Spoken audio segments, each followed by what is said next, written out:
Hello. Hello? Hello, hello, hello. Hello. Hello. Welcome to this episode of Making It Work, where we have finally, sort of, kind of, almost finished the teardrop. Yay! Whoop, whoop, whoop. It's got 5 or 6 coats of urethane on it. I've done lost count. And we got a little bit of painting along the bottom to do yet. It's bringing hingy thingies for the struts for the... yeah, that's it, struts. For the... so it can strut its stuff. It can strut its stuff. Yeah, the struts for the galley door. It's going to take a little bit of figuring for me because I've not done that before. I've got them, I just don't know how to attach them yet, but working on it. And you'll see in the footage that I've got it propped open with a stick right now, but that's not how it's going to be permanently. So, but anyway. All right, should we give them a tour? Well, this project started when we started. It was about a little over a year ago. We bought a camp. Really started it was in July. It was in July that we got it. So the heavy construction actually started probably in September, November. Probably November. Yeah. Is when I really started tearing it apart, tearing it down, and then from the pop-up. Yeah. And then what I did is I wanted the trailer to be higher because I wanted it the same level basically as a truck. So I took the springs off and did a spring over. Well, actually, we couldn't because of the way the axle was, and we wanted to use that axle. Yeah. We couldn't fit the 5 feet in between it. It didn't quite have it, so he did the spring over. That was the second reason we did it, mostly so we could get it higher and get away from the wheels. But so we did that. We sanded the whole thing down, ground it down with wire brush, and then sprayed it with undercoating. Then I had aluminum left over from the last camper I built. From the retro build, which is on our channel. You can go check it out. Hopefully up here. Let's see. I guess it's up here in the corner. We'll put a link to it. And then put a subfloor, which you would put in a house, but we sealed it with a paint sealer, and then put vinyl floor left over actually from when we built our house. How many years ago? 17 years 17 years ago. Use that extra flooring and vinyl, and it fit just great.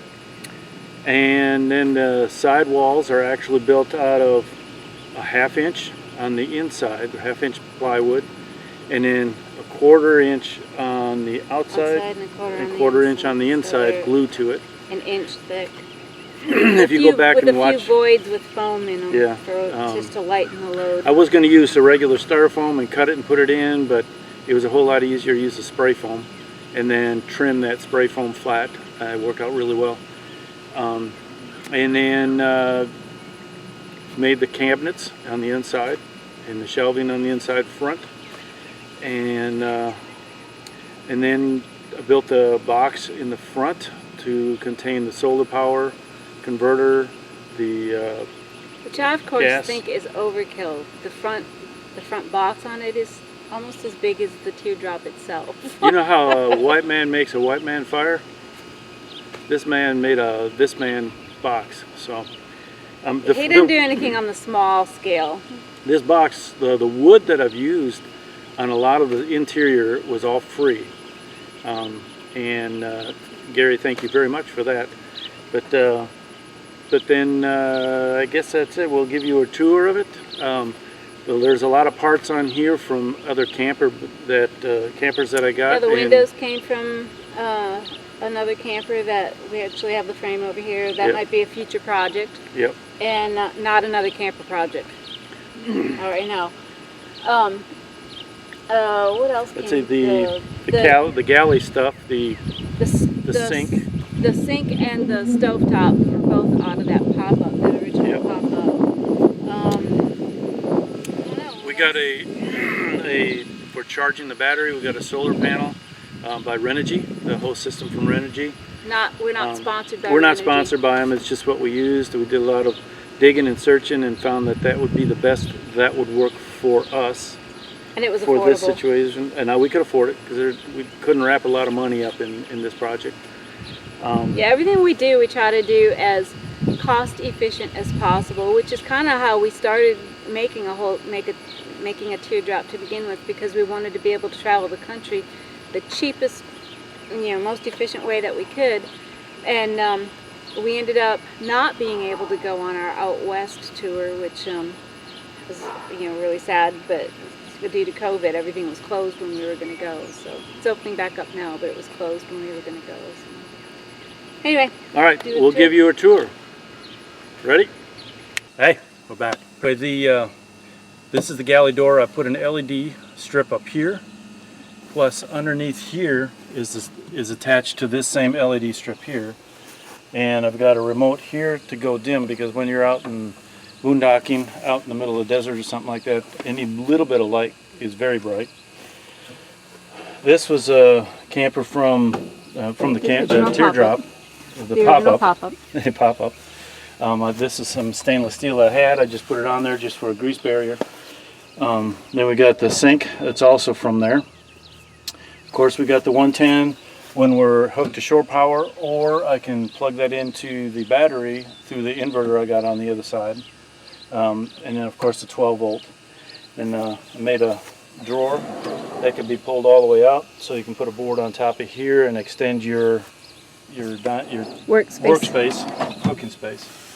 Down here is just a cabinet door for storage. And then over here it's the same way, except that this over here is for the potable water. And then the drain, I'm going to be doing something different than that for the drain. Refrigerator was secondhand, fine. Yep. So everything we've done, we try to do is, like she said before, as economical as possible. And the refrigerator and the AC will only be used when we're hooked up to shore power. Yep. And they, otherwise we can run lights, max fan, and CPAP off the batteries. Then around here you see, I put these latches on. Okay, first this is probably, I've mentioned this in the video, a real short spot in one of the videos. This is actually door framing off of the edge of a door for a car. It comes in a channel like this with a round thing on it. I just cut grooves with a router in here and then glued it in, and this comes up tight against the inside of the galley door. So you can see how this squishes in. It creates a seal up against the galley door. And I put this on here just to make sure that the side panel does not pull apart or pull away. It just kind of adds a security. Put the clamps on the sides so that it would draw this up tight, keep it weather tight, even though we've got a latch lock on the back, which I can show you here. This is a temporary stay, by the way. And that's what the galley door looks like from the outside. Cool. By the way, for regulations on the highway, you have to have reflectors on the bottom and the back. Of course, your turn signals, they all have to be lit. You have to have reflectors on the front and back. The back one are red, the front one are orange. Okay, and of course these are the windows out of the camper, the second camper that I tore apart. Actually, about the fourth camper you've torn apart. Yeah, really. Anybody that wants to give you a camper, go ahead and tear it down, take it, keep all these parts, because if nothing else, you can sell all this stuff on eBay or whatever, and they're pretty good. They're hard. Some of them are hard to get a hold of. But anyway, so of course we've got a porch light on both sides of the camper, and that is all controlled by the inside. And I'll go around the other side. There's AC. Shelves for each of us, book lights for each of us, as if Tim reads. Each of these switches here on the top here controls something different. One is the porch lights for outside. These two are for these LEDs here, and this one turns on this display here so I can see how much battery power we actually have on the battery that's left. Of course, we've got 3 cabinet doors, and these are all separate from the cabinet and the galley. Each of these have their own area compartment. This is its own, and these two are combined. We've got a max fan, which has got a LED and it's high and low with LED, which is pretty good. Then underneath the mattress here is a queen size 6-inch memory foam. Yep. Zenus So or you'll something see like that. the AC outlets. I've got one on each end, and then one for the AC. Of course, this cord is going to be wrapped up, going to be taken care of. It won't be that long. So I don't strangle myself in it? And the reason I did this is because I'll show you in a minute, but I can power each of these individually off of the inverter, so I can actually use my CPAP machine, and I can be on whatever side that I need to be on. Depends on how it all works. And then look at the door here. We got these retro locks, and that's what I searched all over the place trying to find out what I was going to use. I made something different, but these turned out to be the best. It's got an interior lock. They're from Vintage Technologies. Yep. We are not a sponsor. It's Or from they are Vintage. not a sponsor. Yeah, I really like them. They give you a little latch piece on the inside here. I may eventually make a metal one, depending, but they lock really well. Yeah, Once you get them latched. Now, if you look at the trim work on here, the trim work is all cut up wood. And then I glued it together in little strips Lamination. and laminated it together. And this across here is the same way. What I did on this is I had a 4x8 sheet of plywood.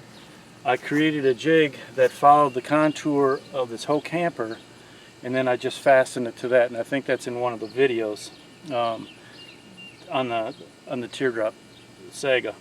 I guess Saga would be the best. Saga. Saga. And then this is the inside storage. Of course, we got the cord for 110 right here, and that's where the 12-volt lines would go through off the solar panel. And this was off of a camper, obviously. So we got that. And this box here I'll get to is that. for the AC. It just covers the AC. These knobs come off, and this is for transporting it from site to site. It protects the AC from getting all kinds of junk in it. I've got it sealed around the AC. If you look at the video earlier, you'll see that it's got trim around the inside. So you just unscrew these knobs, and that whole thing just comes right off, and you have AC. And then you put a pan down below it, so you can have the drip off the edge of the camper. The pan that doesn't yet exist. Right. And on the inside here, I put these latches just like I got on the back of the camper. I put these latches here to bring this tight because I've got a weather seal, which is this seal here is the same thing off of a actually this is from a screen door seal. So I used that, and then of course the hinge I had from the camper. Yeah, it was from that was off the bed. number 4, I think, right? That held the bed up. So of course here's the Energy charge unit that actually hooks through my system here, through the battery. I've got it disconnected right now. And then it's got the plug-ins for my solar panel, which you see in the video. I've got to secure this, I made this secure the tank down so that I wouldn't have to worry about that, and this down. So I mean, this is basically what it is.